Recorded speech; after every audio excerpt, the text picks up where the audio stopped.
Shalom jemaat Tuhan, jumpa lagi dengan saya di program berkat renungan singkat di channel YouTube Johan Kristianto. Kita bisa mengidentifikasi status kedudukan sosial seseorang dari penampilannya, cara berpakaiannya, tingkah laku, cara berbicara, kegiatan yang dilakukannya, dan keberadaan kantornya, serta perlakuan dari orang-orang yang di sekitarnya terhadap orang tersebut. Apalagi untuk seseorang yang menyandang status pangeran atau putri kerajaan, di mana mereka harus hidup mengikuti atau sesuai dengan protokol kerajaan yang telah ditetapkan oleh raja yang juga adalah ayah mereka sendiri. Karena seorang pangeran atau putri kerajaan merupakan simbol yang mewakili raja dan kerajaannya. Demikian juga kata Yesus di Injil Yohanes 13 ayat yang ke-35. Dengan demikian semua orang akan tahu bahwa kamu adalah murid-muridku, statusnya yaitu jikalau kamu saling mengasihi.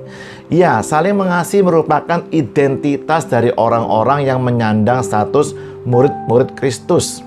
Hal itu jugalah yang dilihat oleh orang-orang di Antiokhia dalam kehidupan para murid Kristus. Kisah Para Rasul 11 ayat yang ke-26.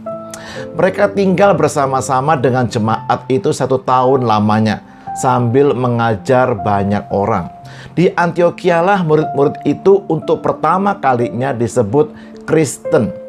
Kata Kristen yang dalam bahasa Yunani adalah Kristianos hanya ditulis 3 kali dalam Perjanjian Baru.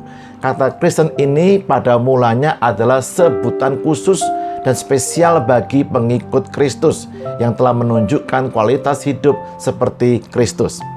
Sama seperti kita mau mengidentifikasi serbuk putih itu adalah garam atau bukan, maka kita harus mencoba rasanya. Kalau ada rasa asin, berarti serbuk putih tersebut adalah garam. Itulah identitas utama atau kualitas yang hanya dimiliki oleh garam. Demikian juga dengan kita orang Kristen. Kata Tuhan Yesus bahwa identitas atau kualitas hidup utama kita adalah kasih atau saling mengasihi dengan sesama kita. Firman Tuhan mengatakan perubahan pertama yang terjadi ketika kita percaya dan menerima Yesus sebagai Tuhan kita adalah status kita berubah menjadi anak-anak Allah. Yohanes 1 ayat yang ke-12. Tetapi semua orang yang menerimanya diberinya kuasa supaya menjadi anak-anak Allah, yaitu mereka yang percaya dalam namanya. Anda mungkin sudah pernah mendengar ilustrasi mengenai seekor anak raja wali yang dibesarkan oleh induk ayam bersama anak-anaknya. Anak raja wali ini dibesarkan sebagai anak ayam, diperlakukan sebagai anak ayam, mencari makan dengan mencakar-cakar tanah, berpikir dan berperilaku sebagai anak ayam, takut kepada angin dan hujan, jarang sekali melihat ke atas, hampir selalu melihat ke tanah atau ke bawah. Anak raja wali ini kehilangan identitasnya, padahal sayapnya jauh lebih lebar dibandingkan dengan sayap ayam. Dengan tulang sayap yang kuat dan lebar yang semestinya dia gunakan untuk terbang tinggi dan menempuh jarak yang jauh. Ada kisah di Alkitab seorang cucu Raja Saul dan juga putra dari Yonatan sang pewaris tahta kerajaan Israel, yakni Pangeran Mephiboset, yang merupakan keturunan Raja Israel satu-satunya yang masih hidup setelah kakek dan ayahnya mati dalam peperangan.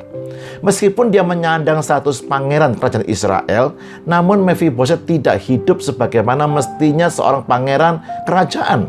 Ia tidak tinggal di istana, bahkan tinggal jauh dari ibu kota kerajaan. Semua atribut yang dimiliki oleh seorang yang menyandang status pangeran pun sudah tidak ada lagi. Singkatnya, kehidupan Mephiboset tidak ada bedanya dengan status rakyat biasa.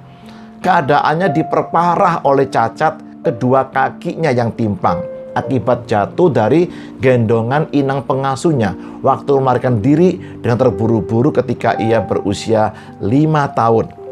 Pangeran calon pewaris tahta Israel ini mengurung dirinya bertahun-tahun lamanya dalam penyesalan akan nasib buruknya dengan menyalahkan orang lain, yaitu inang pengasuhnya. Selama itu pula ia merasa pupus sudah harapannya untuk bisa kembali ke istana dan hidup sesuai dengan status pangerannya.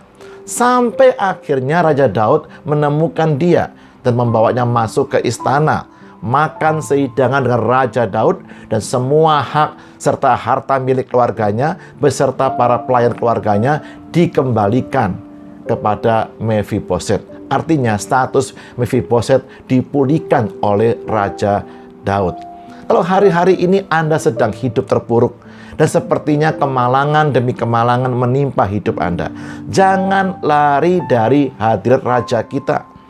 Jangan pergi jauh dari tahta Raja kita, hadiratnya Tuhan kita. Jangan tertipu untuk hidup dalam penyesalan masa lalu dan kita mulai menyalahkan orang lain akan keadaan kita saat ini. Kita tidak bisa mengubah yang telah berlalu, tetapi Raja dan Bapa kita sanggup untuk memulihkan kehidupan kita hari ini dan masa depan kita, karena kita adalah anak-anak-Nya. Jadi kenali status dan identitas Anda di dalam Tuhan, serta hiduplah sesuai dengan hukum-hukum kerajaan surga, yaitu firman-Nya. Amin. Tuhan Yesus memberkati kita semua. Shalom.